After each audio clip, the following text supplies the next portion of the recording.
Hi, I'm Jeff Yurek. I'm the Vice Chair of Marketing for the SID. Do you think I can read the names of all the exhibitors that are coming to Display Week this year in less than 60 seconds?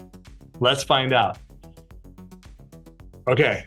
3A Screen, 3D Micromatic, 3M, Abrisa Technologies, Adhesives Research, AdMessi, Advanced View Technology, Aerotech, Aledia, Ambead, Ampire, Anupam Rasian, AOTO Electronics, Astro Design, AUO, Avantama, BenQ, BOE, Brightview Technologies, Bristol Instrument, Bueller, Cat Eyeglass, CEA LED, Cell ID, CFOC, China Pavilion, Color Vision, Optoelectronic Technology, Colorimetry Research, Coretronic Corporation, Corning, Symmetric, Daysang, Dexerials, Digital View, Display Logic, DNP, DSBJ, E-Ink, Cosmoplat, IoT Technology, EB, LCM, Edge Electronics, Edge Global Innovation, eGalax, EMPIA Technology, LDIM, eLead Electronic, Elmatic, Empyrean Technology, NJET, Ulitha, Everfine, Exadon, Fan Electronics, FCL Components, Flex Enable, Flex Touch Technologies, Fraunhofer Institute for Photonic Microsystems, Angwant Polymer, Forschung, Fujian Huawei Electronic Technology, Gamma Scientific, German Pavilion, Go World Display, Guangdong Shengfeng Technology, Hedsun, Hanghao, Holoeye, Honor Lab, Holy Glass Technology,